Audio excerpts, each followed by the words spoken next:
Praise the Lord. मसीह में आप सबकी सलामती हो। आपकी सलामती हो। खुदावंद आप सबको बरकत दे। आपको भी बरकत है।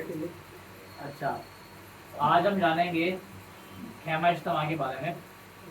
जैसे पिछली वीडियो में शारून भाई ने ऑलरेडी थोड़ा सा ब्रीफ किया था हमें खेमा इज्तिमा के बारे में, और उन्होंने फिजिकली बताया था कि वो क्या चीज़ें रिप्रेजेंट कर रही थी। तो कौन कौन बताएगा, किसको याद है कि खेमा इज्तिमा के कितने हिस्से थे? क्या क्या नाम ले?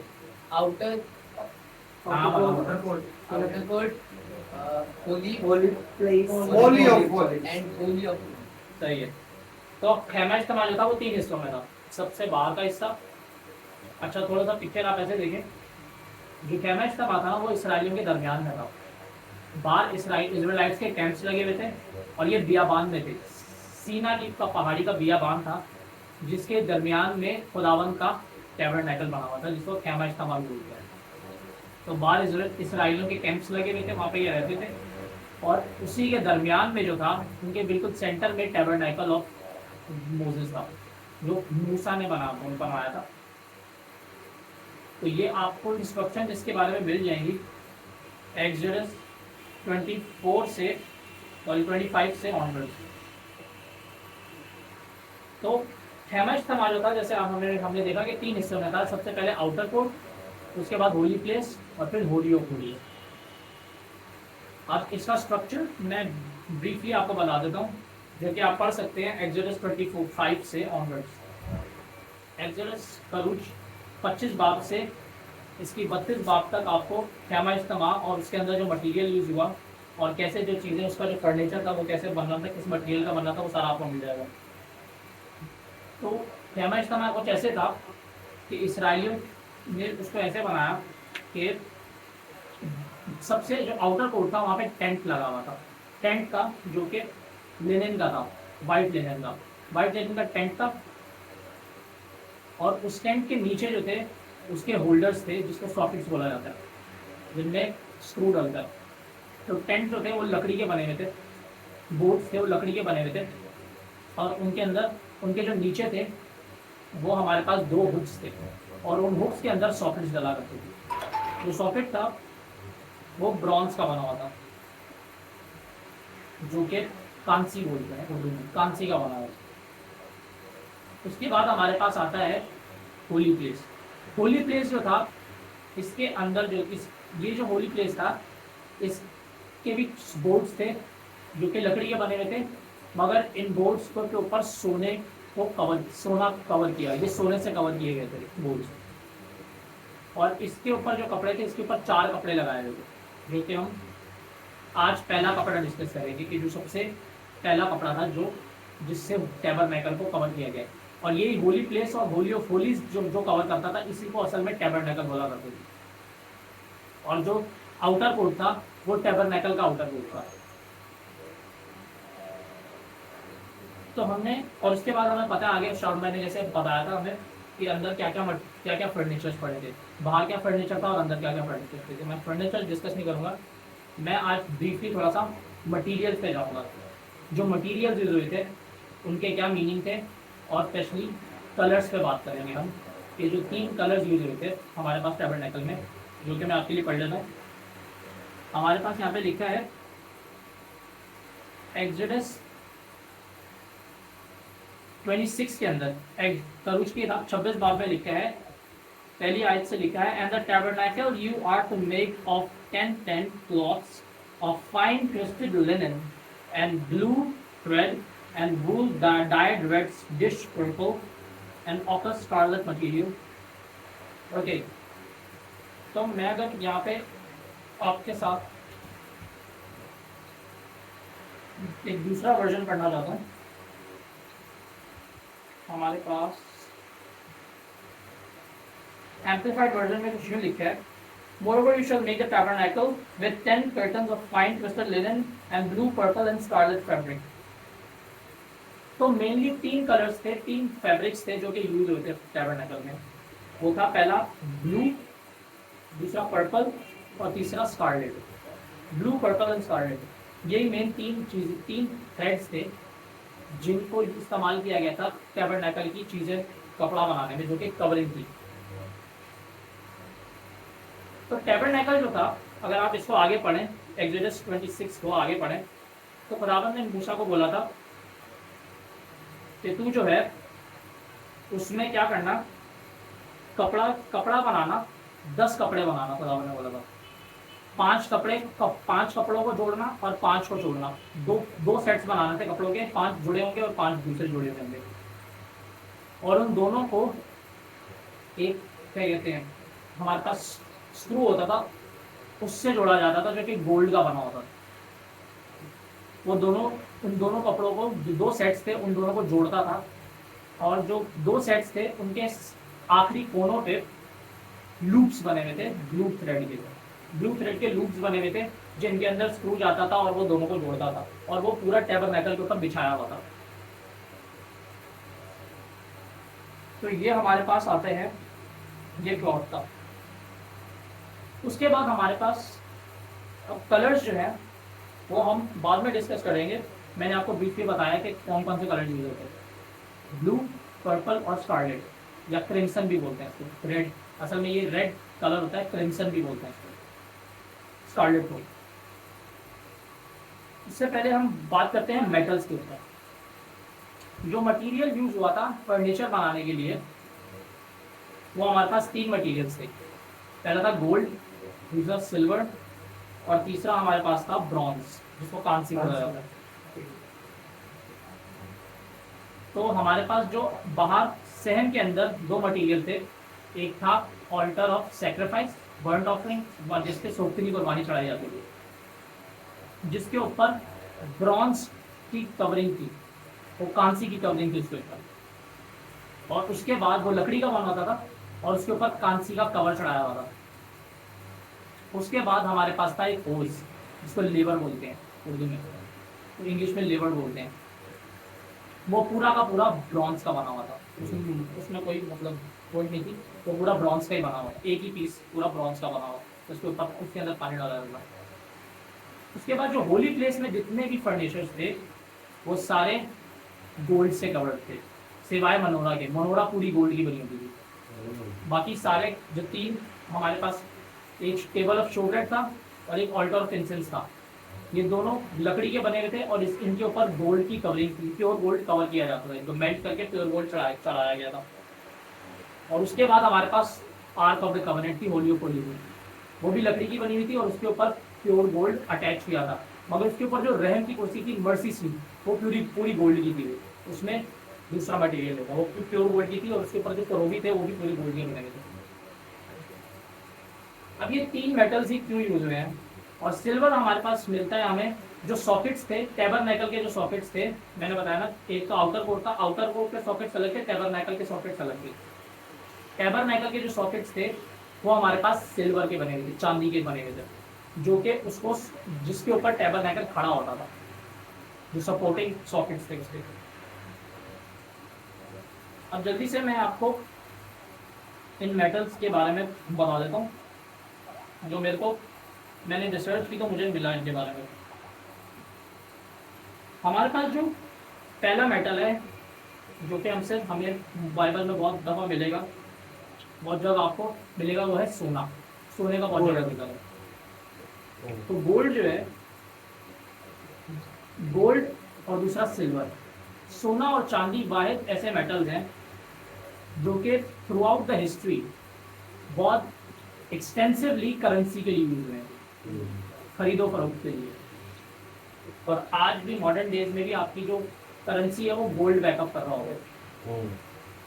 तो सोना और चांदी बहुत ज़्यादा हमारे पास परचेजिंग और बाइंग के लिए, परचेजिंग और सिर्फ बेचने के लिए यूज होते हैं। और ये दोनों मेटल्स जो हैं ये हमारी अर्थ के अंदर बहुत स्मॉल प्रोपोर्शन में पाए जाते हैं। एक टर्म होती है अर्थ क्रस्ट। क्रस्ट जो है वो ज़मीन का जो नीचे का हिस्सा होता है ना, डायरेक्ट जो हमारे पास जो सरफेस है उसके जो नीचे का हिस्सा है ना, उसको क्रस्ट बोला जाता है। उसके अंदर सारे मेटल्स पाए जाते हैं। तो ये अर्थ के क्रस्ट के अंदर बहुत कम प्रोपोर्शन में मिलते हैं, गोल्ड और सिल्वर। तो हमारे पास जो है, अब मैं आपके साथ बारी बारी इन मेटल्स की खुसूसियात शेयर करता हूँ। तो सबसे पहले गोल्ड है। हमारे पास जो सोना है, सोना वाहिद मेटल है जो कि अपनी प्योरेस्ट फॉर्म में एग्जिस्ट करता है और ये रिएक्ट नहीं करता। अगर केमिकल रिएक्शन का, अगर आपको साइंस का थोड़ा पता हो तो केमिकल रिएक्शन होता है। मेटल्स जो है ना, वो असल में जितने भी मेटल्स हैं ज़्यादातर वो अपनी स्टेबल फॉर्म में नहीं होते, हमें वो रिएक्टेड फॉर्म में मिलते हैं।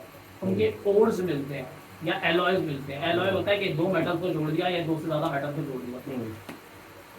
मगर ये प्योर और सिल्वर वाइट मेटल्स हैं जो कि प्योरेस्ट फॉर्म में मिलते हैं और ये रिएक्ट इजीली नहीं करते। करते हैं एक्सट्रीम कंडीशंस में करते हैं मगर इजीली नहीं करते। तो क्रस्ट में आपको ये बगैर रिएक्शन के मिलेंगे और इनको फिर प्योरीफाई करके आप इस्तेमाल कर सकते हैं। दूसरा जो गोल्ड है, ये मैलिएबल मेटल है। मैलिएबल का मतलब होता है कि आप इसको हैमर करके थिन शीट्स बना सकते हो। बिल्कुल थिन शीट्स। बिल्कुल थिन शीट्स बना सकते हैं, मतलब है easy to work with. Malleable, इसकी जो कैरेक्टरिस्टिक है इजी टू वर्क विद, जिसको जेंटलनेस भी बोलते हैं। तो ये आगे चीज काम आएगी। तो ये आप याद रखें, मैलिएबल मेटल है ये। मैलिएबल का मतलब है ये शीट्स में कन्वर्ट हो सकता है। और ये मैंने बताया कि आपको ये बहुत कम मिकदार में पाया जाता है अर्थ के अंदर, इसीलिए बहुत वैल्यूएबल है। और ये बहुत फाइनेस्ट रिफ्लेक्टर है लाइट का, गोल्ड। और इसका नेचुरल कलर है गोल्ड का, अपना नेचुरल कलर है, जिसका नाम भी, हमें कलर भी एक मिलता है गोल्ड। तो गोल्ड से ही हमें गोल्ड कलर मिलता है। और ये प्योरेस्ट फॉर्म है, इसके अंदर इम्प्योरिटीज नहीं होती, मतलब मिलावट नहीं होती इसमें। उसके बाद है हमारे पास सिल्वर। सिल्वर भी तकरीबन सिमिलर चीज़ें हैं गोल्ड जैसी। ये भी रिएक्टेंट, बहुत बहुत मतलब रेस्ट रिएक्टिव मेटल है और प्योरेस्ट फॉर्म में मिलता है सिल्वर। और हमारे पास सिल्वर के सॉकेट्स बने हुए थे टैबरनैकल के। याद रखना आपने कि सिल्वर के सॉकेट्स थे जो कि टैबरनैकल को सपोर्ट कर रहे थे नीचे। उसके बाद आता है ब्रॉन्ज, जिसको कांसी बोलते हैं। ब्रॉन्ज जो है, ये मेटल जो है, ये असल में प्योर नहीं होता। ये एलॉय है। एलॉय का मतलब मैंने आपको बताया कि दो मेटल्स को जोड़ दो ताकि वो स्टेबल हो जाए, तो वो एलॉय बन जाता है। असल में सिंपल अगर खाली मेटल होगा ना, तो वो हवा में पड़ा हुआ रिएक्ट करेगा और उस पर रस्ट आ जाएगी। तो मेटल को स्ट्रॉन्ग बनाने के लिए या उस ताकि वो लीस्ट रिएक्टेंट रहे, उसको एलॉय बनाने में कन्वर्ट किया जाता है। जैसे हमारे पास आयरन है, स्टेनलेस स्टील बनाई जाती है, तो वो एलॉय होता है। तो ब्रॉन्ज जो है वो एलॉय है कॉपर और टिन का। कॉपर और टिन दो मेटल्स हैं और ब्रॉन्ज का जो कलर है वो कॉपर की वजह से आता है और इसका कलर जो है वो थोड़ा बहुत गोल्ड जैसा होता है। ये चीज़ भी याद रखनी है आपने, ये आगे दोबारा हम डिस्कस करेंगे। और ब्रॉन्ज जो है ये अर्थ के क्रस्ट के अंदर मिलता है मगर इम्प्योर फॉर्म में मिलता है। इसको प्योरीफाई करते हैं, इसके इस्तेमाल से पहले इसको प्योरीफाई किया जाता है, इसमें से इम्प्योरिटीज निकाली जाती है और प्योर इसका एलॉय बना मिलता है, तो फिर उसको इस्तेमाल किया जाता है। और दूसरी चीज़ ये है ब्रिटल मेटल है। ब्रिटल का मतलब है ये इजी टू ब्रेकेबल है, और इस पर अगर फोर्स लगाई जाए तो ये टूट सकता है। अब बहुत सिंपल सा मुकाशवा है जो कि आपको बाइबल पढ़े तो आपको भरपूर मिलेगा। गोल्ड जो है वो रिप्रेजेंट करता है बादशाही को, खुदावंद की बादशाही को। सुलेमान ने गोल्ड के शेर बनाए थे अपने तख्त के बाद, छह शेर इधर, 6 शेर इधर, 6 स्टेप्स थे और गोल्ड के शेर थे 6। गोल्ड जो है वो बादशाही को जाहिर कर रहा है और दूसरी चीज ये जलाल को जाहिर करता है। अगर आप देखो कि ये मेटल जो है वो लीस्ट रिएक्टिव है, ज़्यादा मुंह नहीं लगाता किसी को, और बहुत स्टेबल मेटल है, इसको ज़रूरत नहीं है किसी दूसरे की कि स्टेबल हो।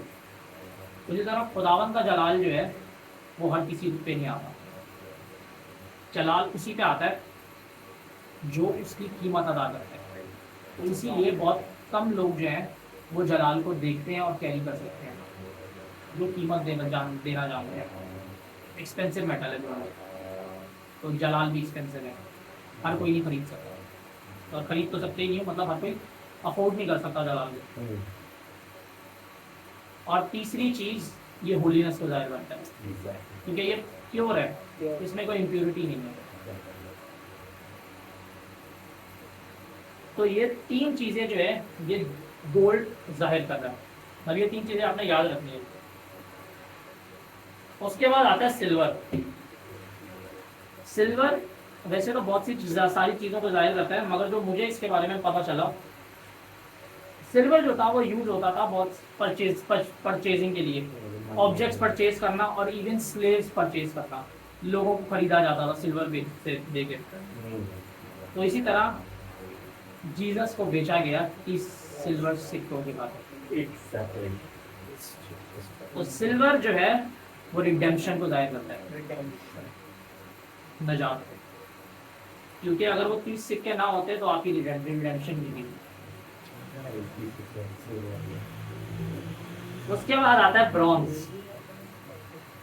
ब्रॉन्ज वैसे तो बहुत सी चीज़ें हैं इसके बारे में, मगर जो मुझे मिली, ब्रॉन्ज जो है वो अदालत को जाहिर करता है। अदालत जो है वो अनराइचियस भी हो सकती है, मतलब ना रास्ती के खिलाफ भी हो सकती है, और अदालत प्योरिफिकेशन के लिए हो सकती है। जैसे ब्रॉन्ज के शेकल्स बनाए जाते थे, कि खड़ियाँ बनाई जाती थी ब्रॉन्ज की, जिनमें प्रिजनर्स को रखा जाता था।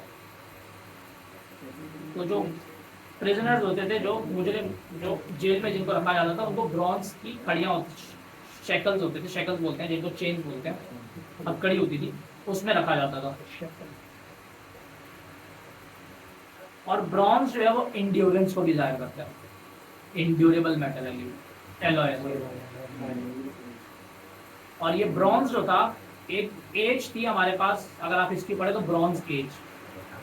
इस ब्रॉन्ज एज में ब्रॉन्ज के वेपन्स बनते थे, हथियार बनते थे, तलवारें बनती थी, भाले बनते थे ब्रॉन्ज के, कांसी के, क्योंकि इंड्यूरेबल है। इंड्यूरेबल का मतलब है कि मुश्किलात सह सकता है, मतलब ये हार्ड मेटल है, इसको आप हथियार के लिए इस्तेमाल कर सकते हैं। अब हमारे पास नंबर्स, गिनती की किताब 21 बाब में एक इंसिडेंट मिलता है हमें, जो कि मैं आपके लिए थोड़ा सा पढ़ देता हूँ। Numbers chapter 21।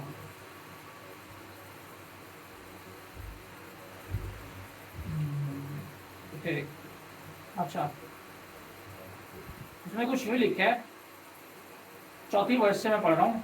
Then they set out from Mount Hor by the way of the Red Sea to go to the land of Edom, and the people became impatient. मतलब इसराइली जो थे वो, उनका पेशेंस खत्म हो गया, सब्र खत्म हो गया, जर्नी इतनी लंबी थी। तो आगे लिखा है, so the people spoke against God and against Moses, और ये कहने लगे, बुड़बुड़ाने लगे, why have you brought us out of Egypt to die in the wilderness? For there is no bread, nor is there any water, and we loathe this miserable food. अब वो किसको लोथ कर रहे थे? लिखे कि इसराइली जो थे वो चिल्ला उठे और मूसा और खुदा के खिलाफ बोलने लगे कि तू क्यों हमें मिस्र से निकाल के लाया, ना इधर रोटी है ना इधर पानी है, और ये मन्ना जो है इससे हमें लोथ, मतलब इंटेंस हेट, क्योंकि वही सिर्फ खाने को और कुछ नजर ही नहीं आ रहा। मन्ना के लिए वो कह रहे हैं कि हम इससे सख्त नफरत करते हैं। और लिखे आगे छठी वर्ष से, then the Lord sent fiery serpents among the people and they bit the people and many Israelites died. और खुदावन ने सांप के बने हुए, आग के बने हुए सांप भेजे और उन्होंने लोगों को काटा और वो मर गए। लिखे तो पीपल, जो लोग थे, मूसा के पास आए और कहा वी हैव सिन्ड। उन्होंने बोला हमने गुनाह किया, और खुदावन के खिलाफ बोला तू दुआ कर ताकि हम इन सर्पेंट से नजात पाएं। मूसा ने दुआ की और मूसा ने बोला, then the lord said to Moses make a fiery serpent. और खुदावन ने मूसा को क्या बोला कि make a fiery serpent, bronze का, कांसी का सर्पेंट बना, और उसको एक लकड़ी पोल पे चढ़ा, और जो सांप से कटा हुआ बंदा होगा और जो सर्पेंट की तरफ देखेगा जो पोल पे चढ़ा हुआ है, वो हील हो जाएगा और जिंदगी पाएगा। अब ये जो सर्पेंट मूसा ने बनाया था ब्रॉन्ज का, ये आगे जाके हार्लट्री की तरफ लीड कर गया लोगों को, जो कि आप पढ़ सकते हो 2 किंग्स 18 वर्स 4 में। मैं आपके लिए पढ़ देता हूँ। दूसरा सलातीन उसका 18 बाब और उसकी 4 आयत। इसमें कुछ यूँ लिखे ही इट वॉज दैट मूव। अब ये बादशाह की बात हो रही है, जो कि हमारे पास था हेzekiah।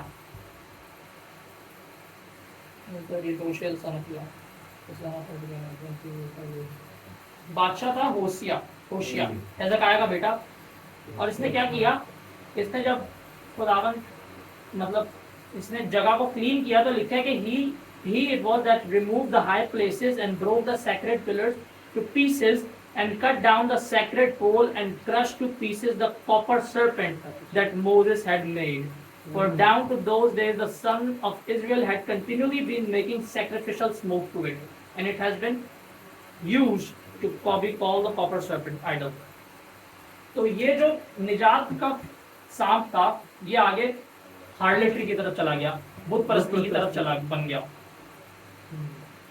तो लिखा है कि उसने अब ये 2 चीजों को जाहिर कर रहा है, सांप जो है अदालत को भी जाहिर कर रहा है और निजात को भी जाहिर कर रहा है। तो मैंने बताया अदालत जो है वो रास्तबाजी की तरफ भी आपको ला सकती है, और वही अदालत गुनाह के बायस आपको मार भी सकती है।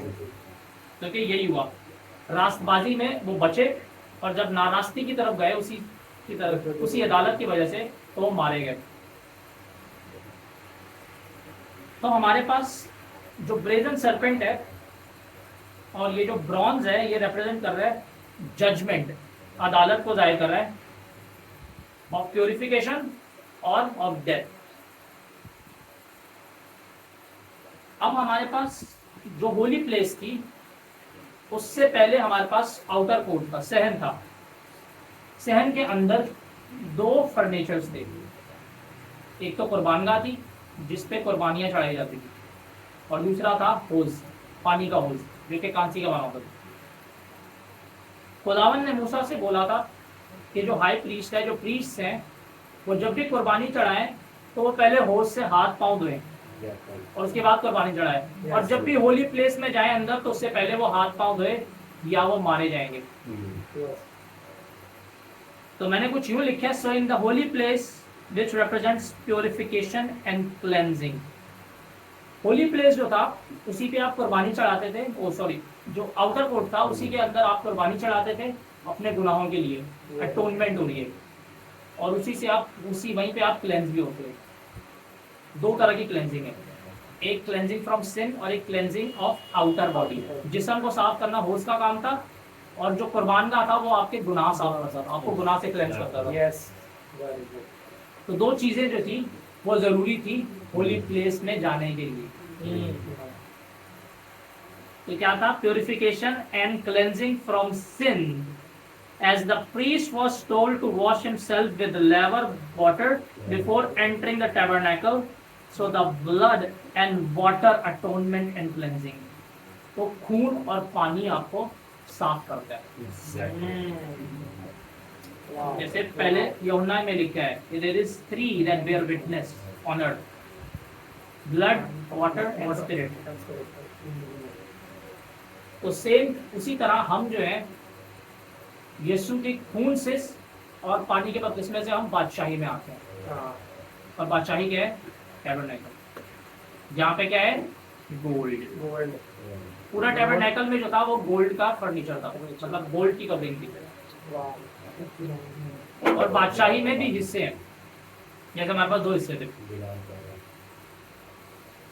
अच्छा, तो मैंने लिखा है कि so the blood and water atonement and cleansing is necessary before entering the holy place। तो होली प्लेस, पाक मकाम में जाने से पहले आपको क्लेंजिंग की जरूरत थी, प्रीस्ट को क्लेंजिंग की जरूरत थी।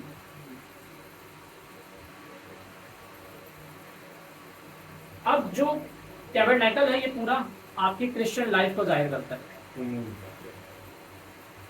आप साफ होते हो कुर्बानी से। अब एक तो कुर्बानी जीसस ने दी, वो आपकी स्पिरिट के लिए थी, मगर एक कुर्बानी आप भी देते। सात तरीके, वो जो होली प्लेस जो टैबरनेकल था उसके अंदर 5 तरह की कुर्बानियां चढ़ाई जाती थी। उस पर हम कभी बाद में बात करेंगे। मगर उसमें से एक होती थी सोतनी कुर्बानी, Yes. बर्न ऑफरिंग क्राइस्ट ने आपके लिए दे दी, वही आपकी बर्न ऑफरिंग था, तो वो आपको चढ़ाने की जरूरत नहीं है। अब आप क्या करते हो, अपनी जिस्म की कुर्बानी चढ़ाते हो, क्योंकि आपकी लिविंग सेक्रीफाइस है, जैसे पॉलूस लिखता है कि अब आपकी जिंदा कुर्बानी है, ये आप रोज मरते हो। ये जो रोज मर रहा है ये आउटर कोर्ट को जाहिर कर रहा है। आउटर कोर्ट में क्या होता था, गुनाह किया, कुर्बानी चढ़ाई, तौबा की, क्लेंज हुए, फिर आज दोबारा से शुरू हो गए। तो ये प्रोसेस चलता रहता है, चलता रहता है, चलता रहता है। तो यहाँ पे कौन सा मेटल यूज हुआ, ब्रॉन्ज, कांसी। और कांसी की मैंने एक प्रॉपर्टी बताई थी, वो क्या थी, एंड्योरेंस, Endurance. जो कि शक्तियां बर्दाश्त करता है। एंड्योरेंस मतलब है कि ये शक्तियां बर्दाश्त करता है। आप पे जितनी भी शक्तियां हैं, आप पे जितने भी मतलब मुश्किलात आए, आप फिर भी खड़े रहोगे, इसको कहते हैं एंड्योरेंस। आप एंड्योर करते रहते, करते रहते, करते रहते। और जब आप अल्टीमेटली एंड्योरेंस करते रहते हो, और जब आप साफ होते हो, तो आपके पास मौका है होली प्लेस में जाने का। जब आप पाक हो गए, आपके पास मौका है होली प्लेस में जाने का। और होली प्लेस के अंदर क्या था हमारे पास, गोल्ड, बादशाही। मगर उसमें भी कैटेगरी थी। हमारे पास जो होली प्लेस था उसके अंदर तीन मटेरियल्स थे, मनोरा, ऑल्टर ऑफ इंसेंस और टेबल ऑफ शो ब्रेड। मगर उन तीनों पे नहीं लिखा कि हजूरी आती थी, सिर्फ एक फर्नीचर था जिसपे हजूरी आती थी। मैनिफेस्ट प्रेजेंस होती है होली, आपके पास होली ऑफ होलीज में आर्क ऑफ द कवेनेंट होती थी। मगर वो जो तीन फर्नीचर थे वो उस ऑरा में होते थे, उसके एसेंस में होते थे। जो हजूरी थी वो पूरे टैबरनेकल में फैलती थी, मगर उसका कोर जो था वो होली ऑफ होलीज में था। जो सब्सटेंस था वो होली ऑफ होलीज में था, उसका जो एसेंस था वो पूरी जगह फैलता था।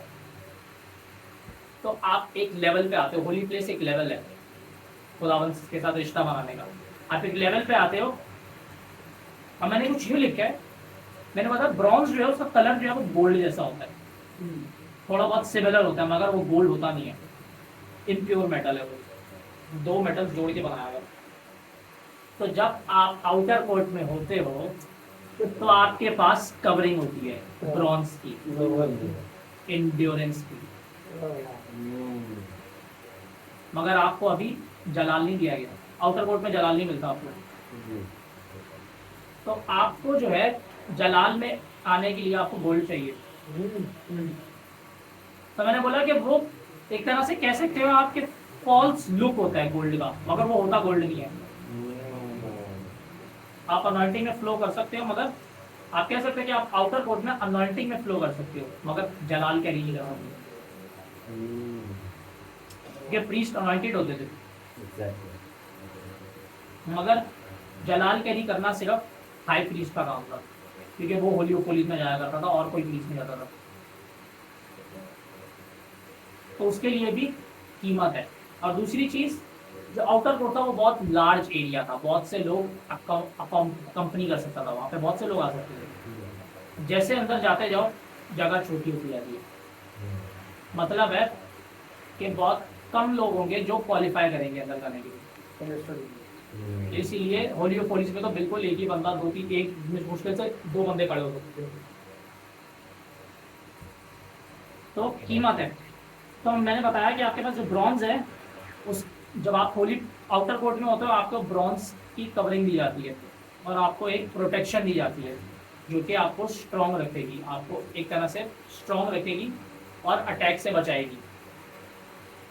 मगर मैंने बोला है वो ब्रिटल है, टूट सकती है। So before being coated with gold we have bronze that has endurance, and if you keep enduring and keep making sacrifices, then you get, मतलब आप क्वालिफाई हो जाते हो प्योर गोल्ड के लिए। और फिर आप होली प्लेस में जाते हो जहाँ पे आपके पास गोल्ड की कवरिंग है, और यहाँ पे जो है आपको गोल्ड की कवरिंग दी जाती है, आप जलाल चखते हो। अभी आप रिटेन नहीं कर रहे, रिटेन सिर्फ आपके पास आर्क ऑफ द कवेनेंट करती थी। तो उसमें भी आपके पास क्या है, ऑल्टर ऑफ इंसेंस है। अब देखो हमारे पास दो तरह की सेक्रीफाइसेस है। बर्न्ट ऑफरिंग्स पे भी, आउटर ऑफ बर्न्ट ऑफरिंग्स पे भी आप सेक्रीफाइसेस चढ़ाते थे, मगर एक और ऑल्टर है जो कि होली प्लेस में है, वो डिफरेंट सेक्रीफाइसेस है। ये जो सेक्रीफाइस है ये आपकी वेटिंग की कुर्बानी है, दुआ में देर तक ठहरने की कुर्बानी है। क्योंकि हिब्रू कल्चर, आपके हमारे पास हिब्रू कल्चर बताता है, जो रैबाइज है, कि जो प्रीस्ट था, अच्छा इससे पहले मैं आपको एक ब्रीफली थोड़ा सा बता दूं, हमारे पास 3 दरवाजे थे टैबरनेकल में। एक आउटर कोर्ट का दरवाजा था और एक टैबरनेकल का अपना दरवाजा था, जिसको डोरवे ऑफ द टैबरनेकल भी बोलते थे। उसकी कवरिंग की स्क्रीन भी बोला जाता है, इसको वेल या पर्दा। तो 3 पर्दे थे, आउटर कोर्ट का पर्दा, होली प्लेस का पर्दा और होली ऑफ होलीज का पर्दा। जो पहले 2 पर्दे थे वो इंसानी हाथों से खोले जा सकते थे, मगर तीसरा नहीं। अगर तीसरा इंसानी हाथ खोलेगा तो मर जाएगा। तीसरा जो पर्दा था वो खुद खुलता था। तो हमारे पास जो टैबरनेकल, जो रैबाइज हैं, वो बताते थे कि एक साल में एक दफा जो था, तो हाई प्रीस्ट जो था वो होली ऑफ होलीज में एंटर हुआ करता था, और वो था डे ऑफ अटोनमेंट, योम किपुर, जिस पे हमने ऑलरेडी वीडियो बनाई है। तो डे ऑफ अटोनमेंट वाले दिन वो कैसे एंटर होता था, हाथ में ब्लड होता था, एक हाथ में खून है और एक हाथ में इंसेंस पकड़ा हुआ है। अब वो कैसे पर्दा पार्ट करेगा, तो रैबाइज बताते हैं, ये रिकॉर्डेड इनकी टीचिंग है, कि जो आर्क ऑफ द टेस्टामेनी है उसमें से जो मर्सी सीट है, मर्सी सीट के ऊपर से 2 हाथ आते थे। और कैसे आते थे, जब प्रीस्ट जो था वो जाके खड़ा होता था और इंतजार करता था, और कुछ देर बाद 2 हाथ आते थे और वो पर्दे को पार्ट करते थे और हाई प्रीस्ट अंदर जाता था। सेम चीज मूसा के साथ भी होती थी। मूसा भी होली, जब भी खुदावन से बात करनी होती थी, वो होली पुलिस के सामने जाके खड़ा हो जाता था और वेट करता था। और सारू सुंदर सलवराज एक नबी है खुदावन के, उन्होंने ये रोया में देखा भी है, मूसा खड़ा है और 2 हाथ आए, उसने पर्दा पार्ट किया और मूसा अंदर गया। तो ये जो पर्दा था, तीसरा पर्दा, ये इंसानी हाथों से नहीं खोला जा सकता था, ये खुदावन खुद खोलता था। तो खुदावन खुद कैसे खोलते हैं, जब आप देर तक रुकने की कुर्बानी देते हो, जो कि ऑल्टर ऑफ इंसेंस पे दी जाती है। ये बर्न्ट ऑफरिंग पे नहीं दी जाती, उस पे आपकी जिस्मानी कुर्बानी है, मगर ये रूहानी कुर्बानी है। आप देर तक रुकते हो, जिससे आपकी रूह पुख्ता होती है, और जब आप खुदावन के साथ देर तक टाइम स्पेंड करते हो, आपकी रूह सेंसिटिव हो जाती है रूह की दृष्टि, और आप यीशु जैसे बनते जाओगे। जैसे यीशु जो है, जैसी दुआ से उठा, सामने मुर्दा आया, जिंदा कर दिया, आप ऐसे बन जाओगे। तो उसके लिए कुर्बानी है देर तक रुकने की, जो कि मूसा ने दी, तभी मूसा पे जलाल रेस्ट करता। उसके बाद हमारे पास आते हैं, मैंने बताया सिल्वर सॉकेट्स थे। वो सिल्वर जो है, मैंने बताया रिडेम्पशन को जाहिर करता है। तो जो टैबरनेकल था वो खड़ा किस पे था, सिल्वर सॉकेट्स पे। तो आपकी जो पूरी वॉक है वो खड़ी ही रिडेम्पटिव वर्क ऑफ क्राइस्ट पे है। नीचे सॉकेट्स हटा दो, टैबरनेकल गिर जाएगा। तो रिडेम्पटिव वर्क ऑफ क्राइस्ट। अच्छा, तो हमने मेटल्स तो देखे कि मेटल्स ये चीजें रिप्रेजेंट करती हैं। अब जरा कलर्स देखते हैं। 3 कलर्स मैंने बताए थे, कौन कौन से थे, blue, red, crimson, purple, blue, purple और स्कारलेट। तो ब्लू, पर्पल और स्कारलेट, स्कारलेट को क्रिम्सन भी बोलते हैं, ये रेडिश कलर होता है। तो सबसे पहले हम देखते हैं ब्लू। ब्लू के लिए मैं आपके लिए पढ़ना चाहूंगा गिनती की किताब, बल्कि पढ़ता नहीं हूँ, टाइम शॉर्ट है, मैं आपको ब्रीफली बता देता हूँ। आप पढ़ सकते हैं गिनती की किताब 15 बाब से 15 बाब की, सॉरी बल्कि पढ़ देता हूँ 2 वर्ष में। अच्छा, गिनती की किताब 15 बाब, उसकी 38 से 39 वर्ष। मैं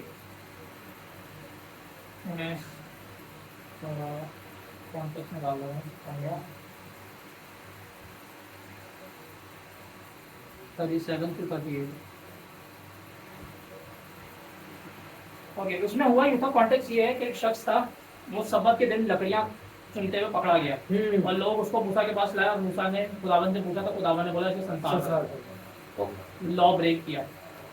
उसके बाद डायरेक्ट खुदावन ने मूसा को हुक्म दिया, और हुक्म ये दिया, Then the Lord said to Moses, 37 to 38, Speak to the sons of Israel and tell them to make for themselves tassels on the hems of their garments.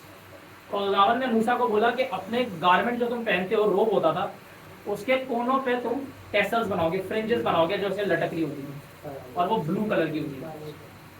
लिखे, make tassels on the hems of their garments throughout their generations and put a cord of blue on the tassel of each hem. और खुदावन ने बोला ये क्यों बनाना, ताकि लिखे, it shall be a tassel for you to look at and remember all the commandments of the lord to do them so that you do not follow after the desires of your own heart and eyes after which you have followed and played prostitute. तो खुदावन ने बोला वो tassel को जब तुम देखोगे तो तुम्हें मेरे हुक्म याद आएंगे और तुम उन्हें पूरा करोगे डरते थरथराते हुए। तो जो ब्लू है ये यहाँ पे हमारे पास एक तरह से रिप्रेजेंट कर रहा है खुदा के कलाम को,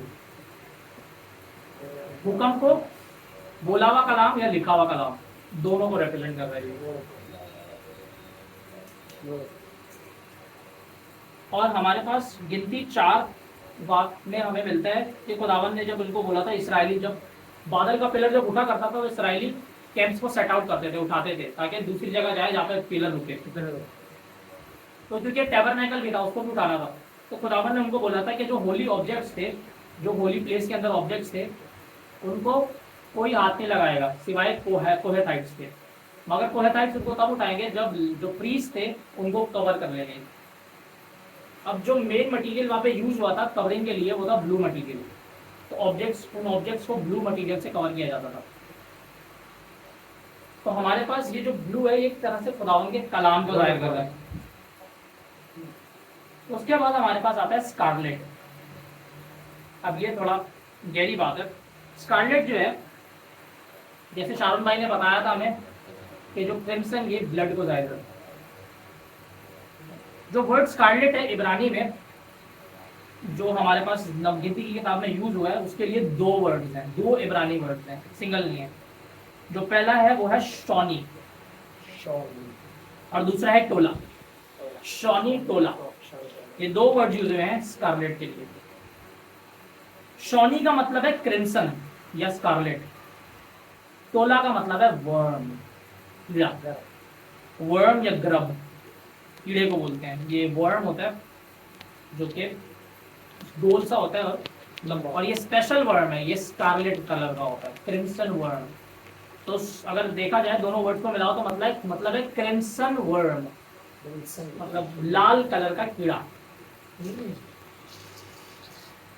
And together it means crimson worm. अच्छा, और हिस्ट्री बताती है ये कीड़ा था, स्कारलेट कलर का कीड़ा था।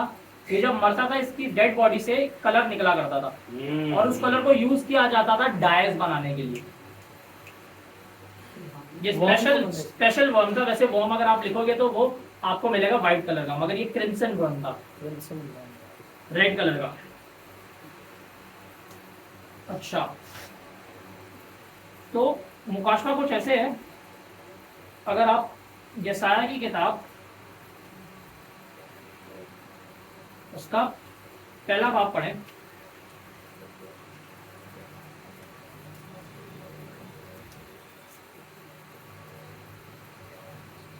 पहले बाब की 18 आयत में कुछ यूं लिखा है, Come now, you people, and let us set matters straight between us, say Jehovah. Though the sins of you people should prove to be as scarlet, they will be made white just like snow.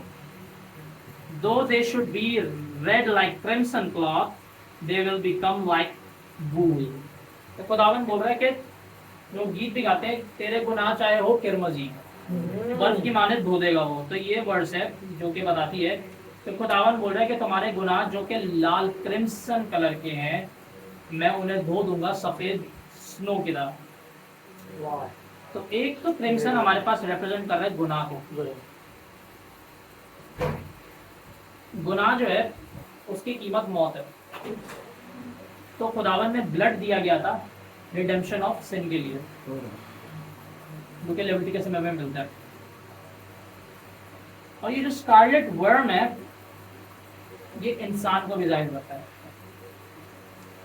जैसे अगर आप यशायाह की किताब 41 verse chapter पढ़ें,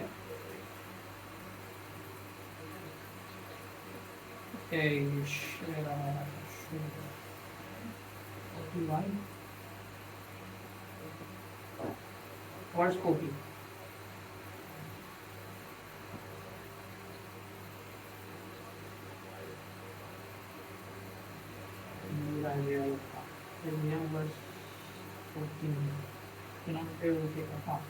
उसमें कुछ लिखा है, do not fair you worm Jacob, you man of Israel, I will help you declares the Lord and your Redeemer is the Holi one of Israel.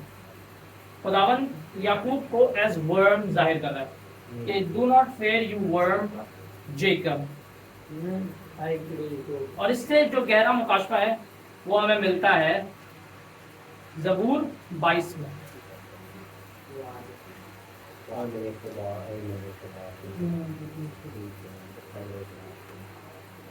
तो ज़बूर 22 में उसकी छठी आयत में कुछ यूँ लिखा है जो कि पूरा जीसस के ऊपर है। तो लिखा है कि but I am a worm and not a man, a reproach to men and despicable to the people. खुदावन जीसस यीशु जो है अपने आप को बोल रहा है कि मैं एक कीड़ा हूँ, इंसान नहीं, और लोग मेरा मजाक उड़ा रहे हैं और खेके मचा रहे हैं। तो ये जो वर्म है ये इंसान को जाहिर करता है और स्पेसिफिकली क्राइस्ट को भी जाहिर करता है। अब हमारे पास एक रिसर्चर था अमेरिकन जिसका नाम था हेनरी एम मॉरिस। ये इस क्रिम्सन वर्म के बारे में कुछ बताता है, इसने रिसर्च की और इसने बताया कि जो इनकी स्पीशीज में जो फीमेल वर्म होती थी, जब वो बच्चा जना करती थी तो वो अपने आप को एक दरख्त के तने से अटैच कर लेती थी और इतना परमानेंट ऐसा अटैच करती थी कि वो परमानेंटली उस पर अटैच हो जाती थी। और जो अंडे आते थे वो उसके नीचे जो है वो एक तरह से शेल्टर पाते थे। एग्स डिपॉजिटेड बीनीथ हर बॉडी और दस प्रोटेक्टेड, जब तक उनका लार्वा जो है वो मैच्योर नहीं हो जाता और वो अपनी लाइफ साइकिल शुरू करने के काबिल नहीं हो जाते, तब तक वो अपनी माँ के शेड के अंदर रहते थे। और फिर लिखे कि जब हैच हो जाता था तो वो बच्चे जो थे वहां से निकल के अपनी जिंदगी जीने लगते थे। और फिर आगे उसने ये बताया कि जब माँ मरती थी वो उसी ट्री पे लटकी हुई मर गई। तो लिखे है कि उसका जो अंदर से फ्लूइड निकलता था वो क्रिम्सन कलर का होता था, और वो क्रिम्सन कलर का होता था और वो पूरे पेड़ की जितनी भी जगह उसने कवर की होती थी उसको स्टेन कर देता था, व्हाइट कलर। तो ये जो क्रिम्सन वर्म है ये रिप्रेजेंट करता है body of Jesus on the cross. और अगर आप इस क्रिम्सन वर्म को देखो, गूगल पे सर्च करो तो इसकी बॉडी पे ना स्ट्राइप्स होती हैं गहरी, इसका नाम है वाइट। और अगर आप जीसस की बॉडी को देखो क्रॉस पे, जो कि बहुत से लोग देख के आए हैं, तो सेम बॉडी थी क्राइस्ट की, एक कीड़े की माने जिसके स्ट्राइप्स थे। तो ये the beaten and shredded body of the Lord Jesus was just like this crimson worm with the stripes on it. और मत्ती की किताब 27 बाब की 28 आयत में खुदावन को जो रोमी सोल्जर थे उन्होंने कांटों का ताज पहना के एक स्कारलेट रोब पहनाया। अब इसमें दो जगह जिक्र है, एक मैथ्यू में जिक्र है और एक मार्क 15 में जिक्र है। वो आगे हम देखते हैं, मार्क 15 में का जिक्र है। तो स्कारलेट जो है, ये जो स्कारलेट कर रहा था ये कीड़े को जाहिर कर रहा था। जो कीड़ा कौन था? जीसस की श्रेडेड बॉडी, कटी हुई बॉडी। यस, सो उसके बाद लास्ट हमारे पास पर्पल। पर्पल जो है वो जैसे सबको पता है बादशाही को जाहिर करता है, हालेलुया, रॉयल्टी। जैसे आप जजेस में पढ़ भी सकते हैं, जजेस 8 वर्स 26 में लिखा है कि मुआविया को, मुआवियों के बादशाह थे जिनको मारा तो वो उनके पर्पल कोट्स हुआ करते थे, पर्पल रोब्स पहनते थे बादशाह। और उसके बाद मार्क 15 में, जैसे मैंने बताया मत्ती 27 बाब में लिखा है कि स्कारलेट रोग था, मगर मार्क 15 में लिखा है कि पर्पल रोग था जो जीसस को पहनाया गया, मार्क 15-16 में। असल में ये जो कलर है दो, स्कारलेट और पर्पल, ये दोनों बहुत, अगर इनको आप धूप में देखो तो आपको पता नहीं चलेगा कि दोनों में से कौन सा कलर है। दो शेड्स जो है वो मैच करते हैं। तो मैथ्यू ने उसको स्कारलेट लिखा है और मार्क ने उसे पर्पल लिखा है, क्योंकि वो वर्म तो था मगर वो बादशाह था। ये जरा, तो जीसस जो था, जो क्योंकि बादशाह था, और वो एक तरह से इंसान होते हुए बादशाह था। खुदा होते थे वो पूरी दुनिया का बादशाह, मगर इंसान होते हुए वो किंग ऑफ किंग्स है, लॉर्ड ऑफ लॉर्ड्स है।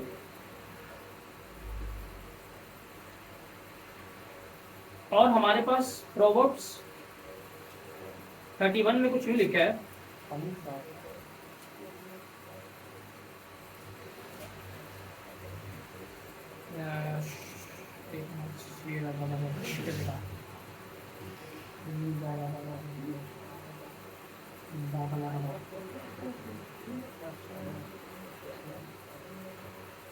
Proverbs 31 verse 22 में कुछ यूं लिखा है,